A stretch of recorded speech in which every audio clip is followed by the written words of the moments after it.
Welcome to Final Fantasy Weekly. I'm Drew Kreisman. And I'm Ira Kreisman. And on this episode, we finally get back to talking about Final Fantasy VIII. Huge apologies. I'm not going to do the whole spiel again. Anyone who's listening to this probably understands by now that sometimes life happens and we unfortunately have to put these things on pause. And so I think the best way to do it is just to get right back into Final Fantasy VIII. When last we left our heroes, kind of a lot has happened. I always hear Nicolas Cage from The Rock. You remember that moment when he sort of describes to his wife that, like, the world is a cruel place and no one should consider bringing a child into it? Right. And then she says, I'm pregnant. Yeah, perfect. You still feel how you did 7 seconds ago? And he says, well, gosh, kind of a lot has happened since then. And that's how I feel doing this recap, right? Because it's like last time on, we found out the school could fly. Mm-hmm. Sort of. Sort of. It could at least float. Hover swim. It can. Right. We discovered that there is an enormous sort of octopus-like monster creature who has a capitalist chokehold on the headmaster and the garden, or who did, at least until we battled him. Right. Of the Shumi tribe. Right. Who speaks in all caps and is named Norg. Norg. So all of that happened, right? And we were just sort of set out to sea after a big attack, and the headmaster is in the infirmary, and Squall is kind of randomly put in charge here, kind of by default, and what they believed to be a Galbadian ship was approaching when last we left you, and they immediately begin to ask for Headmaster Sid. There's just 3 people on this ship, which is kind of interesting. And Squall's like, no. Wait, are you the enemy? Who are you people? And they come right out with it, actually. They say, we're Seeds. And this is Idia's ship. We are Sorceress Idia's Seed. Oh, yeah, that's another thing we found out last time on that I left out. The headmaster, who's been our, like, guiding light or whatever, is married to the singular source of evil, as far as we know and understand it so far in this world, right. The sorceress Idia, who now we're learning apparently has her own set of hyper-advanced super soldier seed people who are now coming here looking for the headmaster. So we're just all kinds of confused in terms of where our allegiances should be right now. Right. Do you remember when we were talking about Final Fantasy V and I said sometimes things just happen because they do? Yeah. The great sage is a turtle because he is, right? You can transfer powers, but only in the Leafa tree because you can, right? And so on and so forth. I feel like in Final Fantasy V, it felt whimsical. It felt fairy tale-like. It felt golden age of comics. Yeah. Here, sometimes things happen and there's no explanation. And we've talked about this already. I wonder, though, if it's okay storytelling to have Squall have those same thoughts. Let me put it like this. I'll make it a dichotomy, even though it's not really. Is this sloppy storytelling, or is it deliberately confusing? Yeah, I think that's where Final Fantasy VIII walks a difficult line a lot of the time, and the main reason why I would like to see it remade, because I do think a lot of it's deliberately confusing, and that's done well. I think a lot of the mystery behind how did it come to be that the headmaster and the sorceress are married? Why is he so okay now growing a group of fighters to presumably fight and kill her? Like, what is all of this? And you're right, Squall will not voice because it's Squall. He will have an inner monologue about these things and question them as well. So I think with stuff like that, the mystery is good because it does pay off in the end, and we'll get there. But as we've discussed before, there are certain things that just don't need to be mysterious. And I think when you start layering all of them on top of each other, when everything in the story is, okay, so who's this Nord guy? Okay, so what is that? Okay, so what is this?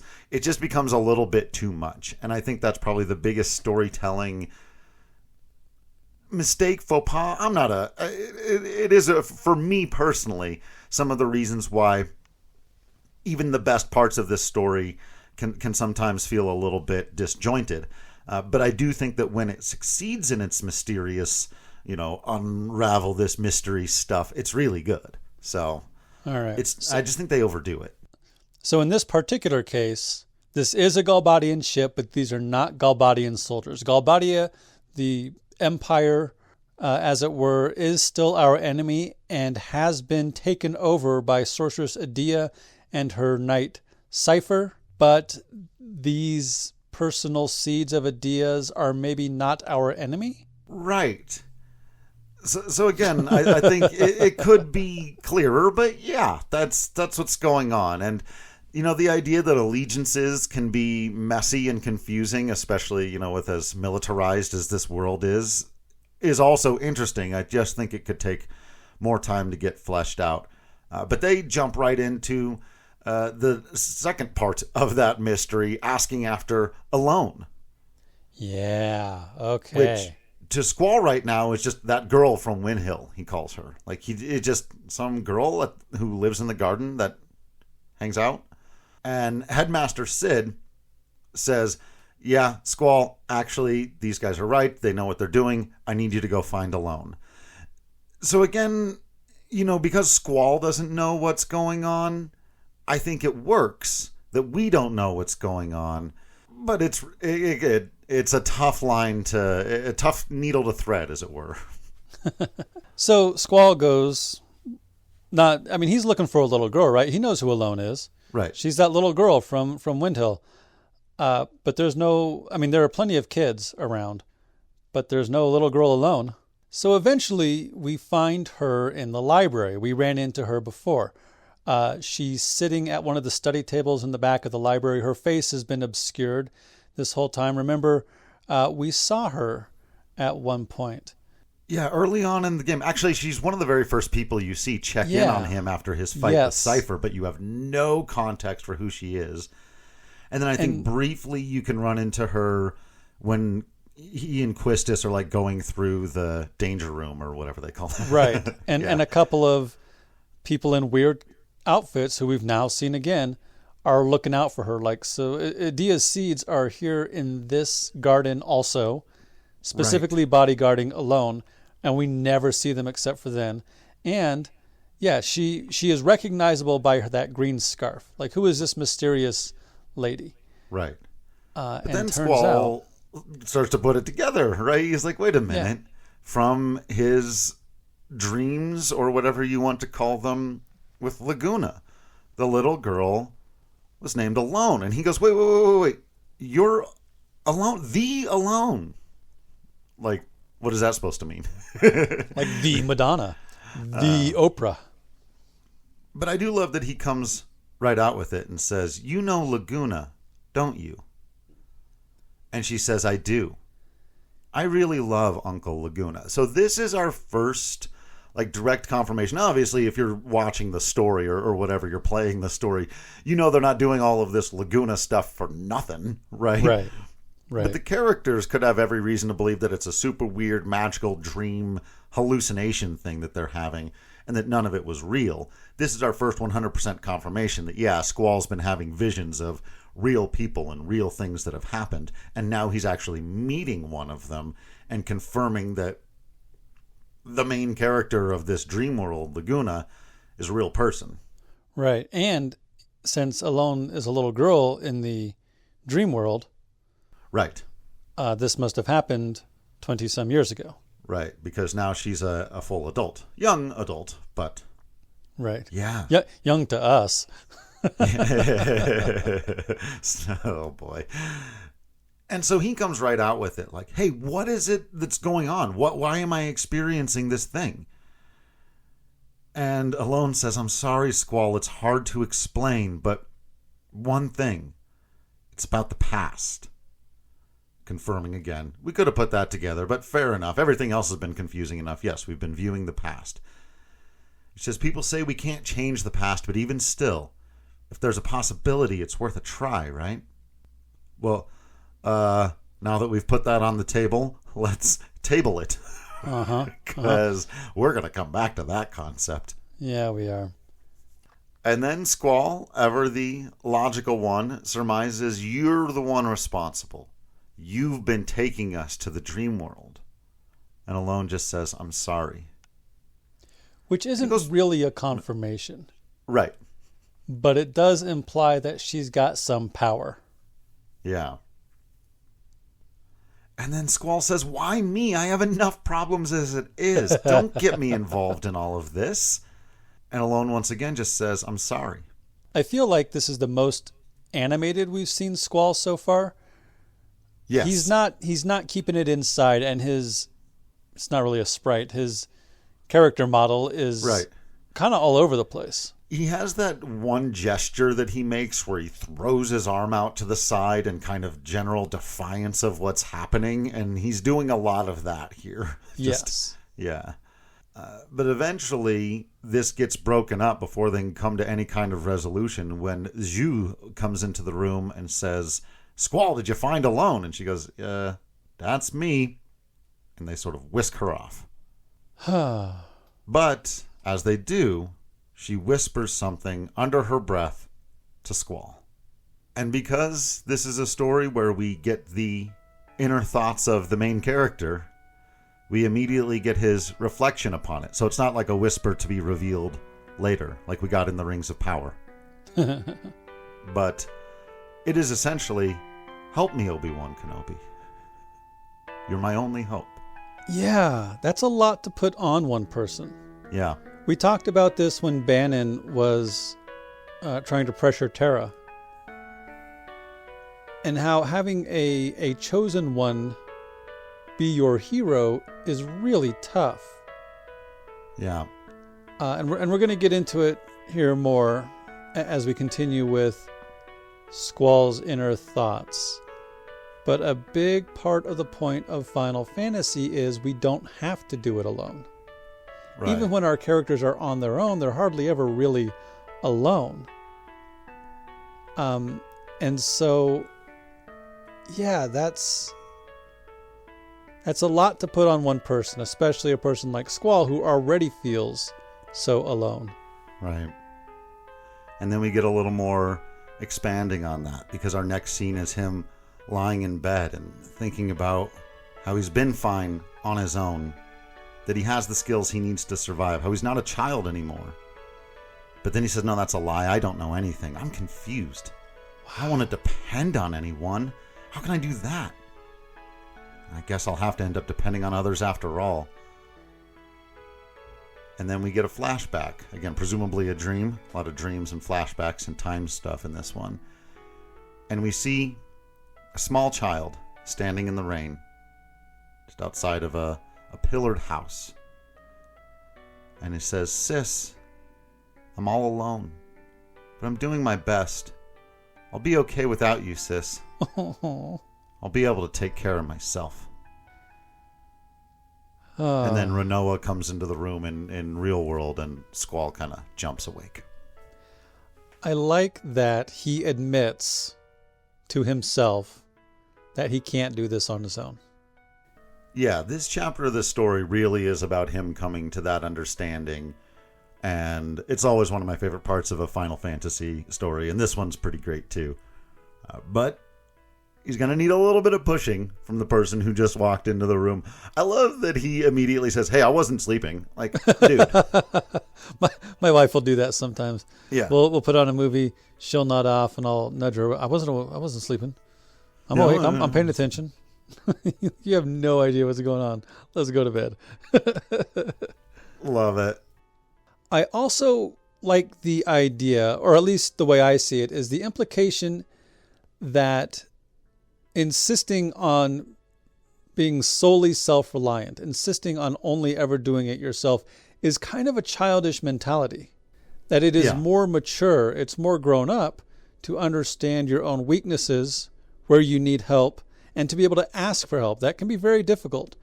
And so I like seeing this here, that as a kid, assuming that was Squall, standing in a rainstorm, Squall in a rainstorm, is the childish one saying, I can do it on my own, I'll be okay without you. whereas the more mature and adult Squall is realizing, no, actually, we need each other. So in the next scene can play out either with Quistis or Renoa, depending on what you choose. And it doesn't really matter. They just kind of need to get you walking around the school for a minute until Headmaster Sid can make an announcement. In either scene, either one of the girls will basically try to get Squall to open up a little bit, and he'll just blow them off. He's still kind of hanging on to that. But like I said, we're about to get into the breaking of it down. But as I said, Headmaster Sid comes on the intercom system, says, "Hello, everyone. It's the Headmaster speaking. The lines have been fixed, and I'm glad to be back on the air. Hurrah! Wait, whoa!" As he slips on a banana peel and steers the school into a nearby village. And we get this cutscene, a super memorable one.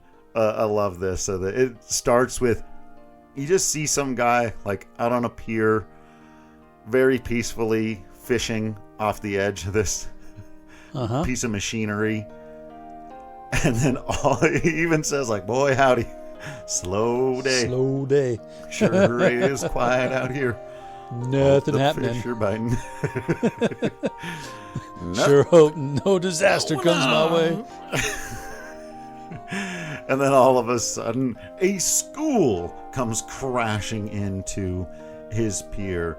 And the entire garden just kind of rolls up on this tiny little fishing village and crashes into the side of it.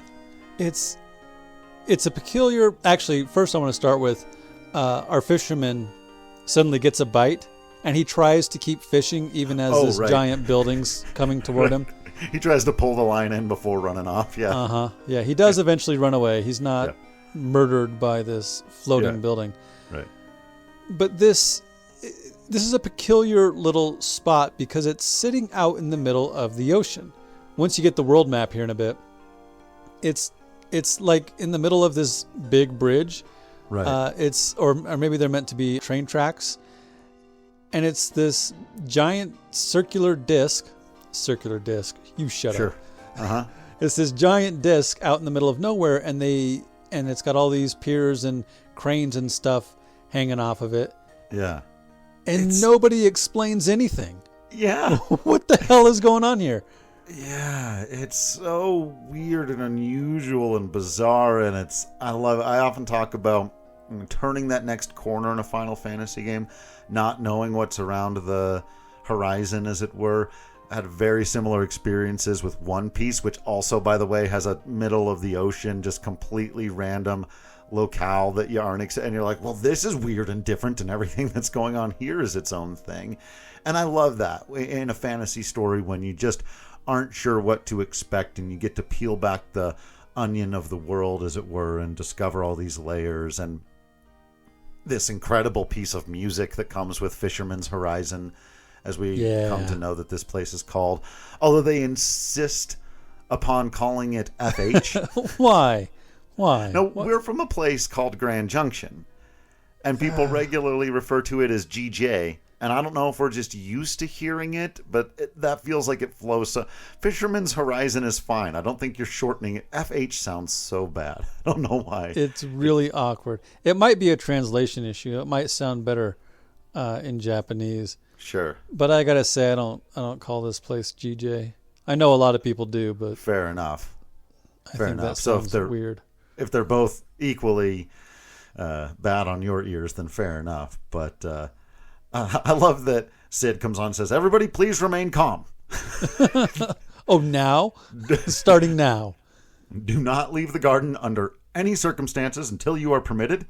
We're going to try to get things back in working order. So, thanks. And then he goes, "Squall, help! Help!" What a dork. Oh, he really does. He goes, "Squall, we've landed on Fisherman's Horizon. Please go ashore and take a couple people with you. Find the mayor. Apologize. Tell him we come in peace. Sorry for the mess. And do what you can to do a little diplomacy out there. Squall, I know that's your strong suit." Right.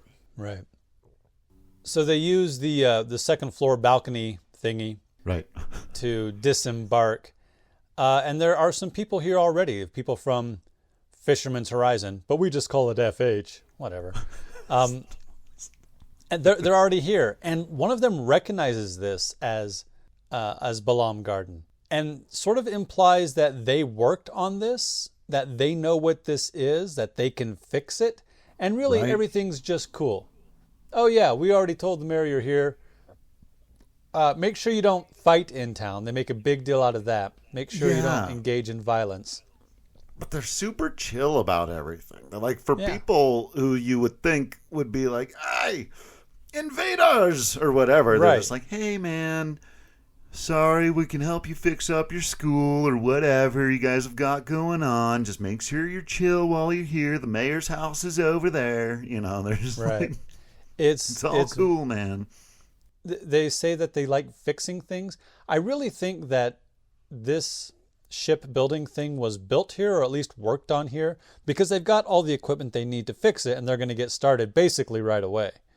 Right. It's also quite a culture shock because, and we're obviously going to get into it more and more, but we've been introduced to this entire world as a hyper-militaristic society, right? Balam and Galbadia and all these places have their own like recruitment of child soldiers and stuff, just for seemingly perpetual war that's been going on for as long as anyone can remember. And now we stumble upon what is essentially a pacifist commune. It's kind of amazing. We do get a really interesting line of dialogue from somebody that, like you said, is described actually as familiar face. Like that's their name in the, the thing. It's very odd because they talk about being familiar. Like, I just met you at the, when you wrecked our place. It's a strange way to put it. Right. But it does remind me, actually, or I guess inverse reminds me. How are we doing that? Well, Final Fantasy 16, right, where early in the story, Clive didn't know anyone's names, and so you just got their titles or something to kind of remember them by, and then later you would get names or whatever. I thought that was pretty cool. But this person says, so are you guys going to Esthar? Right. Oh, Esthar's real too? Oh, Esthar. No. What? And this guy says, that high-tech city, it's just beyond the train tracks. I guess you're not going there. A lot of people who do stop here go there. Trains are down, so the best way to get there is to walk from here. What a joke, huh? Anyway, you guys had an accident and came here, so I guess I shouldn't keep you going. Bye. What? Yeah, that's some classic RPG, oh, by the way, dialogue. Yeah. Here's a little information you're going to need. Yeah. So you make your way to the mayor's house, and a lot of what he does is explain what we've just sort of discussed, that they are essentially pacifists here, and that they understand that the garden is having issues. They have technicians. They'll assist you. They'll repair it. They just want you gone. They just want you to fix it and get out of here. And, Renoa's kind of like, well, wait a minute. Like, why do you want us to leave so badly? And the mayor says, we don't want any military organizations here. You rely on force to solve problems, and that is in direct defiance of our principles. And then his wife says, we believe that any problem can be settled by discussion. If you reach a mutual understanding, there is no need to fight. And it's interesting because Squall's internal monologue is, hey, no argument here. It's trite and dull, but, I think that's kind of funny. It's like, sure. And then we get this line, which I'm just going to read and maybe not dive into the real world right now and just keep talking about Final Fantasy VIII, but I'm just going to read what the mayor of Fisherman's Horizon says. Violence only leads to more violence.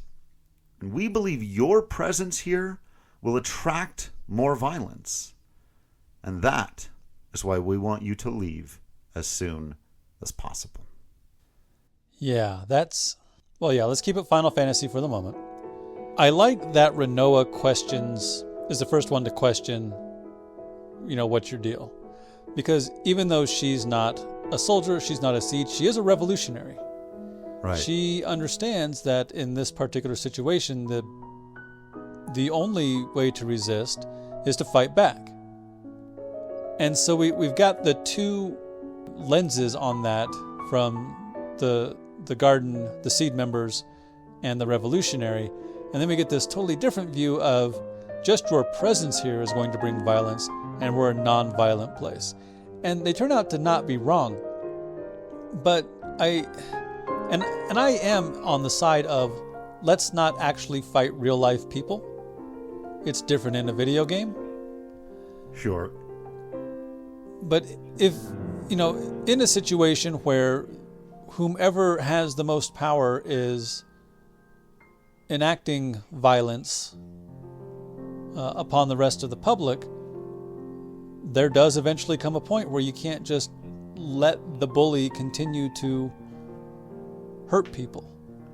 Right. I mean, that's a central theme of every Final Fantasy game, right? It's like none of these games do you end up reaching a diplomatic accord with the god of nihilism, right? Like, right. There you have to rise up at some point. And like you said, Renoa is a revolutionary. It's one thing if you live in a society that has managed to keep itself free of violence. And it's like, yeah, again, not to get too much into, I was thinking about this the other day, like I'm a pacifist in theory, or I'd love to be a pacifist, but you live in a world where saying just say no to certain problems doesn't work to solve them.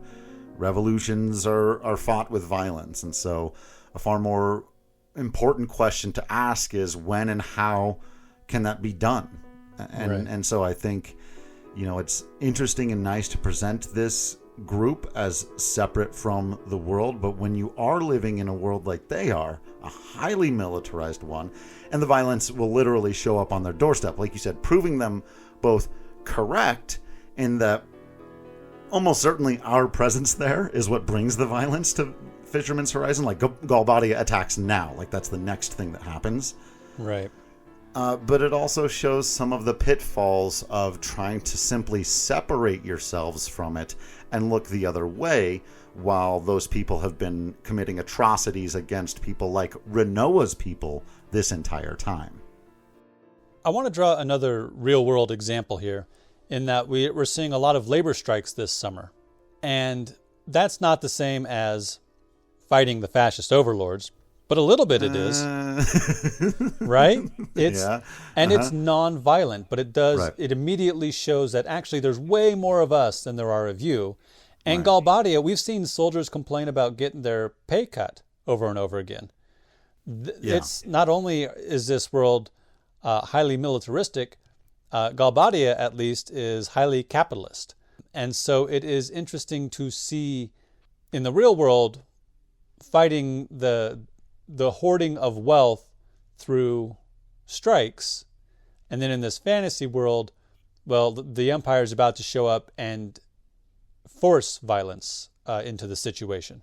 Right. And then that plays out on a microcosm level in exactly the way that you would expect, right? Squall's like, okay, we're going to go fight the soldiers off for you. And the mayor says, no, I'm going to go talk to them. As you might expect, the soldiers show up. They demand to see Alone. The mayor says, I have no idea who or what you're talking about. We're peaceful. I've never heard of her. I've never seen her. I promise you I'm telling the truth. But, of course they don't believe him. Of course they're going to do whatever they want. Of course they're going to impose their will. We're going to burn this place to the ground anyway, he says. Right. That's the thing that's really...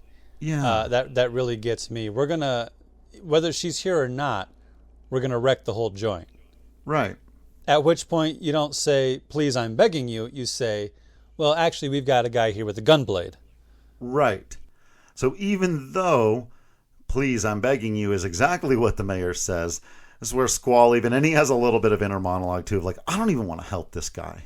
I'm kind of mad at him right now for basically rejecting our entire way of life, existence, everything that we've been doing and going about, and now of course he needs our help. But you're a Final Fantasy hero, so you step in and say some cool shit. Gunblade those guys. So you fight off the Galbadian soldier. It's not a big deal. And then they call in a robot tank thingy And I don't know if this is meant to be the same robot tank thingy as what the other group fought at the missile base. It looks kind of similar, but the reason I question that is because you fight off the robot tank thingy, and then it sort of staggers backward and falls into the ocean, the lagoon, the lake, whatever this is. And then the other 3 people who you sent off to the missile base show up, and they're fine, and it's great. And Squall says, "What happened?" And he's cut off, and someone says, "Actually, maybe let's not talk about that right now." And I'm like, hang on, no, wait a minute. This is one of those Final Fantasy V moments where sometimes things just happen because they happen. How did they show up here? Why were they in that robot? Were they in that robot? I have no idea. Maybe it doesn't really matter. Right, but it kind of does a little bit. It doesn't ruin anything, but it'd be nice to have some clarity there. And there was an interesting conversation around Ahsoka with this. They kind of did that, and I don't think you've seen it yet, so I'll just say in general, there's like no, that is the conversation to have right now. And they sort of play it off in world, and you're like, I don't know. I feel like that would be the very first thing you would hash out is like, where have you been and what happened? So that there's like, that's not important right now. It's like, I disagree, but whatever. Like you said, or like I said earlier, it doesn't ruin it. What really matters here is Squall's reaction. He seems to be happy to see them. And now we're about to have a conversation about that. Yeah. So Renoa will essentially, I don't know if call him out is the right word, but say, hey, I just saw you show honest emotion. That was really sweet. Yeah. Maybe it's acknowledge, encourage. Yeah. I do think she's trying to do that, but of course, Squall being who he is, it could. Well, actually, this is an interesting moment, too, because you really can start to decide here how much you want to push Squall into the next phase of his maturity. And so you get options, and we're going to go with the ones that we think do that the most. Right? We're trying to get him there. We're trying to help out, right? So your 3 options here are it's because I felt responsible, or I was really glad to see them, or it didn't mean anything. You can play it off. So I guess either being glad to see them or feeling responsible can work. Sure. Right? Yeah. But you can say I was just happy to see that they were all right. What's so surprising about that? Is there something wrong? Have I done something wrong? Get defensive? And Renoa just says, no, of course not. You're happy to see your friends. Squall will think to himself, friends, huh? Yeah, dude, it's okay. It's all right. But again, we know he's struggling with this whole people depending on him depending on other people thing, right? He's only seen these people as comrades, other soldiers in the unit. And we know now that there was a big traumatic moment in the past, in the rain. Yeah. With Big Sis having to go away. Yeah. So it's a cute little moment, and he can even think to himself, like, why is she toying with me? And she'll just kind of blow him off, say, all right, bye. See you later, Squall. Glad you're showing some emotions. Catch ya. There's also a version of this that plays out where Renoa will kind of lightly punch him in the stomach for being a butthead. So this scene can go a number of different ways, but we choose to make it as cute as we can. And then Mayor Dobie says, well, I guess you saved my life. And Squall says, sorry for butting in. Yeah, thanks. Well, so does Squall mean that sarcastically, or does he mean it genuinely? I got the impression he actually meant it genuinely because he has orders not to fight in town. True. And the mayor said, don't do any, I'm going to take care of this. Right. You don't need to fight. Maybe he really is sorry for having butted in. Right. And then again, you have some options for what Squall can say or do here. And most of them are, just kind of a little, he can say, hey, we're not a bunch of warmongers. I wish you understood us a little bit better. He can kind of blow the guy off and just say, we have different worldviews. It doesn't even matter. Why even talk to this guy? Right. You can just say, never mind, goodbye. I like taking the option where he tries to explain himself because he kind of overdoes it. Right. And the reason I like that is, as a guy who lives a lot of his life in his own head, Yeah. I sometimes when I get going, I say too much. Like if I'm not ready for it, if it's not a lesson that I've planned out, right? If it's not a conversation I've already thought about, sometimes I can get to rambling and have a hard time getting to the point. I don't know if you've noticed that here on this podcast, but sometimes it takes me a couple times to warm up to a topic to get to my point. And so I like that he gets there. I like that he agrees it would be better if we didn't have to fight, but it takes a little while. Yeah, here's what 19-year-old Squall Leonhardt, after this whole ordeal, says, like you were just alluding to. So it's hard for me to explain. I wish everything could be settled without resorting to violence. And I wish there would be no need for battles. Like you've been preaching, it would be wonderful if things could be settled by discussion. The only problem with that is that it takes too much time, especially if the others are not willing to listen. So I just believe that fighting is inevitable at times. It's really sad. That's all I have to say. I hope you understand someday. I think the world needs both people like you and people like us. Thank you for all your help. Goodbye. Huh. Yeah. Well done. Not bad, Squall. Not bad. So this next part is an interesting tonal shift where we go back to the garden and the technicians from FH are fixing things up. And we go inside and we see Squall and Irvin and Selfie at the ruined remnants of the stage area. If you recall from early in the game, Selfie really was looking forward to a big party and concert at this place. And she's sitting here very upset that it's not going to be able to happen. Yeah, and that's a big bummer. We talked an episode or two ago about how the ones who really get a lot of character development are Squall and Renoa. But I really wanted this for Selfie.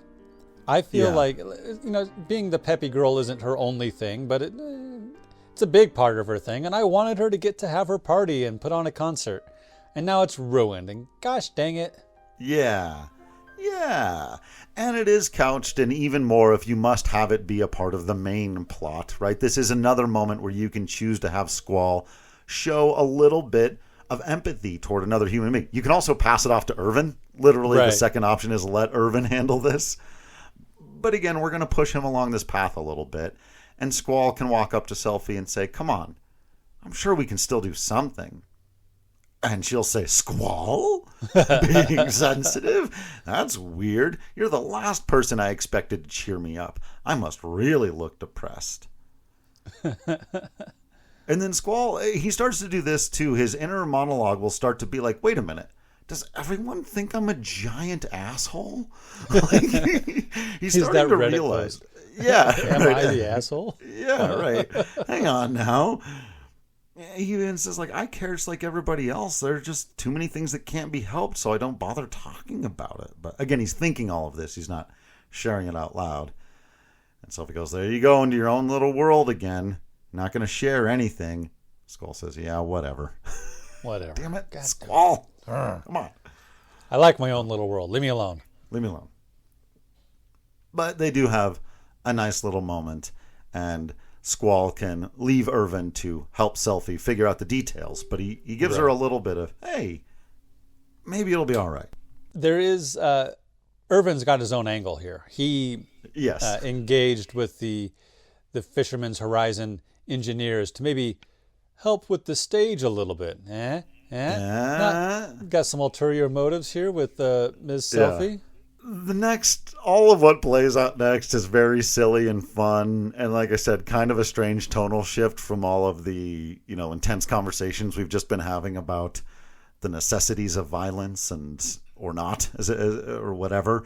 And now our central issue is Selfie trying to get a band to play and Irvin trying to Right. help her out while he's trying to set himself up on a date with Selfie, while Selfie is kind of trying to engineer a date between Squall and Renoa so that they can get Yes. this band together. And then there's a whole like mini game where you have to get the characters together and decide who's going to play what instrument, because Selfie just has this huge plan and it's super adorable. But it is one of those things where it's like, man, trying to set people up like that is always makes me cringe. And I know it will make someone like Squall cringe, and that's exactly what it does. But Right. The whole mini game of picking instruments for folks, I do like that Zell points out, hey, none of us are musicians. You can give us an instrument. We won't know what we're doing.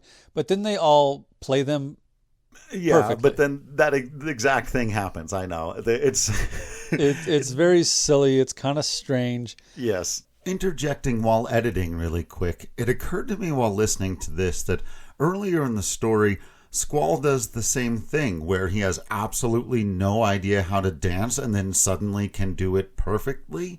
This is another moment where I think a really cool potential explanation for something essentially silly that doesn't necessarily need it could be given in a potential remake, or might be right beneath the surface, because it would make a certain amount of sense that these seed people, these hyper-trained soldiers from very early age, would be able to do certain complicated tasks, very quickly, especially because, not to get too much into this, but music in a way is just kind of math if you know the technique and you can read charts or whatever. So it would be really interesting if we got a bit of a history in all of these people. I would just take out the line where Zell says none of us know how to play these instruments, and just have it be that they've all just kind of been hyper trained in everything so technically that they can very quickly learn how to do these things. And now you've got an explanation for why Squall can suddenly dance so well and why these guys can all of a sudden put on a rockin' concert. But I do like the idea that they are trying to, because Squall's been put in command. That's something we should point out. Right. That is the other next thing that happens, is as they're doing these repairs, Headmaster Sid just comes on the intercom and says, hey, everyone, I have an important announcement to make. And Squall's like, all right, good. We're finally going on a direction and we're going to go after the sorceress, which is what Headmaster Sid says. But he also says, and Squall's in charge. Bye. So I like that they're trying to do, I mean, she's trying to do it because she wants to do it, but also, hey, let's celebrate Squall. Let's do something nice for him. Right. Not realizing that he's going to hate this. Right. He doesn't want the attention. Right. He doesn't want to be set up on a date. Right. But they are thinking about him, and I like that. I like Yes. that they're trying to do something sweet for him also. There is one bit after Headmaster Sid puts Squall in charge and basically gives him no choice and ends his announcement. And Squall's standing right there in the room with him and says, what are you doing? Why are you talking about this like it's been decided since my birth? Hang on to that. Just hang on to that. There's also a detail here where, because it's going over the PA, different people are in different spots. Quistis is hanging out with the doctor. Yes. Renoa is in the library, I think, and yeah. Zell Yes. is in line for a hot dog Yes. that he still doesn't get. Right. I couldn't remember if we'd mentioned Zell's obsession with hot dogs yet, but yeah, this is an excellent part of the running joke. He's standing in line to get a hot dog, and then the announcement comes on, and so he has to run out of line and go find his friend to be like, this is awesome, but he doesn't get his hot dog. And there's an interesting moment where Squall goes to bed that night and actually considers quitting. I didn't remember this part. I will say that there's a lot of things I hadn't thought about in a while with this game, but that he, when given command, has a brief moment where he's like, maybe I just go to the countryside and become a farmer of whatever people farm on this planet, Right, maybe I don't want to do this. Final Fantasy is often about defying fate. Yeah. And we just had this conversation between him and Sid, sort of, where it's like, you were born to do this. And he says, and he has this moment here, kind of sleeping. He lays in bed a lot during this sequence. Yeah. Where he says, yeah, maybe, I have to do it. I guess it's decided. Oh, maybe it's not. Maybe I could just decide to do kind of what Laguna did. Yeah. Right? And go live in the countryside. Yeah. So in the next bit, you put the band together with the instruments, and it's fun and silly, and you can make it sound truly horrendous if you want to, or if you put instruments that don't really go together.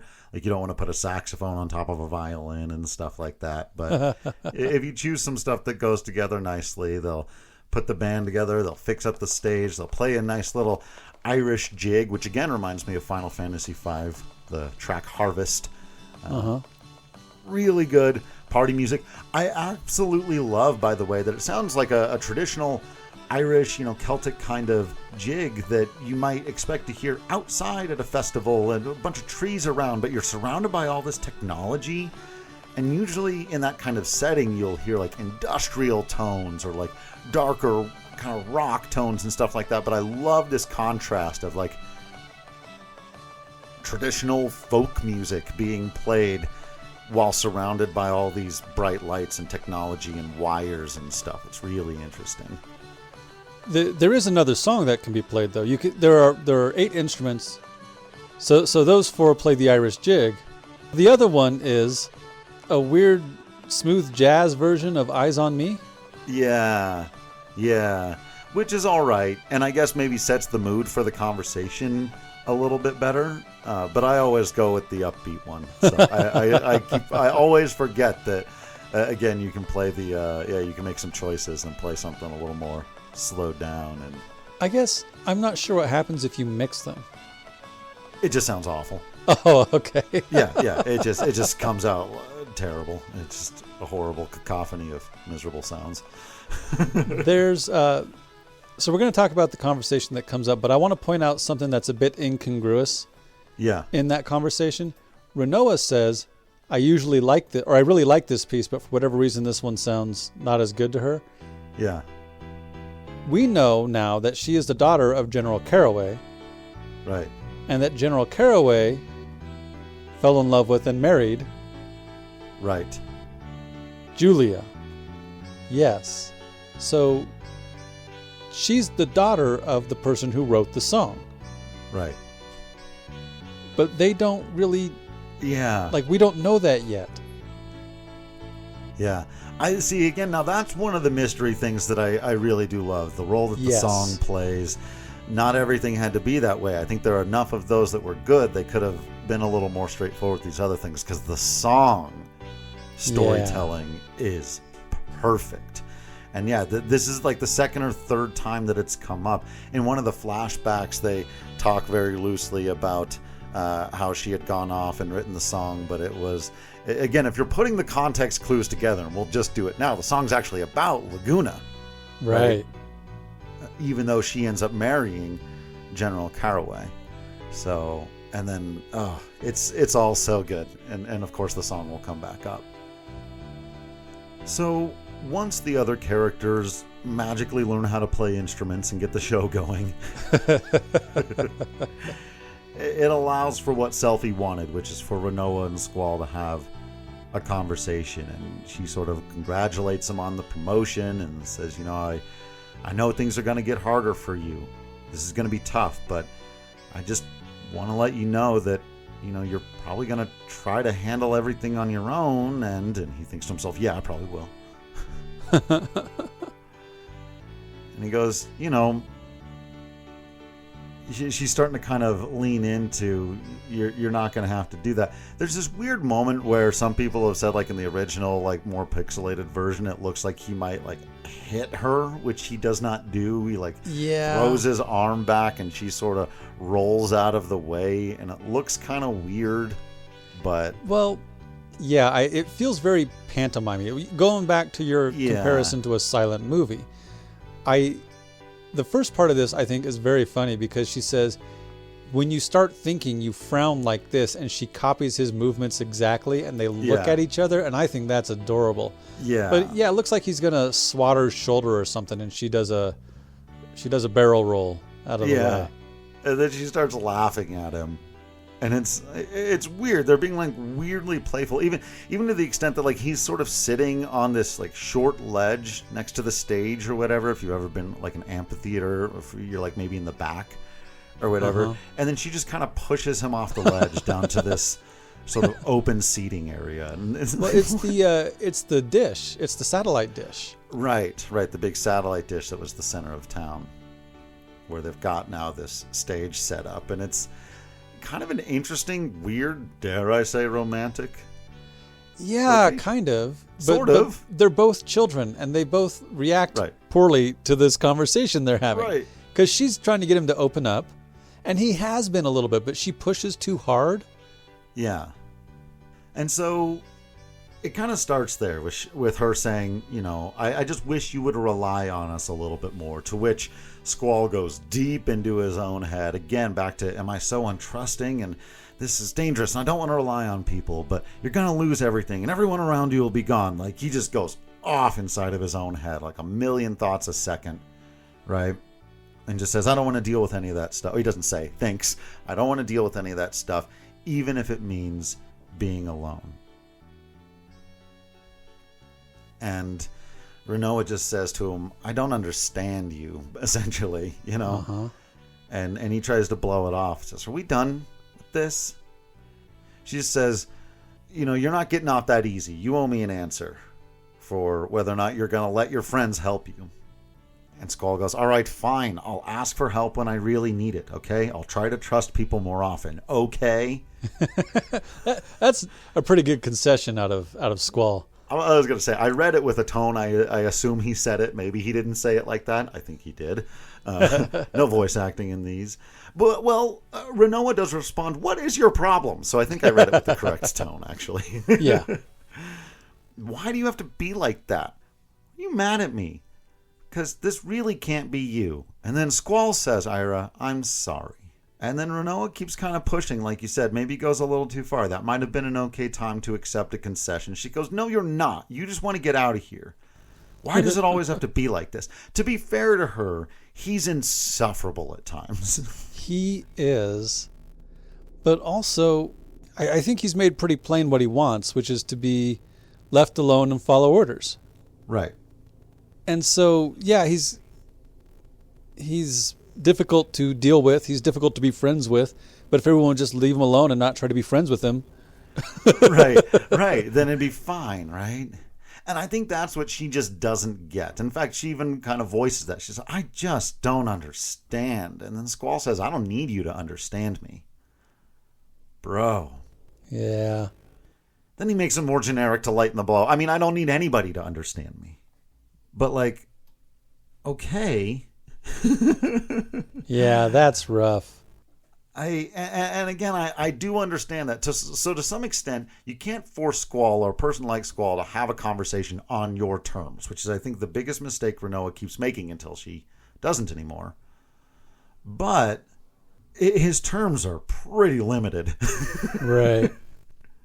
I do think they find a nice common ground where she kind of starts to poke about the future, and she goes, you know what? I don't actually really want to talk about the future right now either. Maybe let's stay in this moment. Let's be here in the now. But she does, and this is my favorite thing that she does, is she essentially lets Squall off the hook. Rather than saying, you need to accept our help, you need to tell me you're going to accept your friends, this, that, or the other, she finishes it by saying, just keep it in the back of your mind. Just know that we are here. Just, you don't have to respond. I'm just going to tell you. And then she says, we love you. And again, I'm reading it how I think she would read it. And very quickly follows it up with, you don't have to say anything, you don't feel anything, don't do whatever. But we love you, we care about you, and we are here for you. And that, I think, is really the way to go about it, and just say, so do with that what you will, right? And what Squall immediately does with that is have a flashback.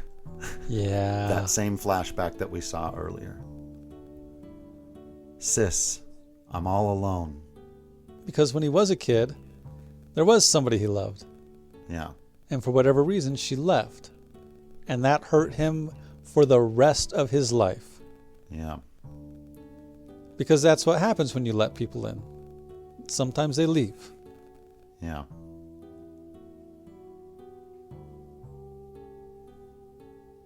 Do we want to leave it there? That's a pretty down place to end the podcast. Well, I mean, yeah. Next we go to Balaam. I don't see. Yeah. That's not bad. All right. All right.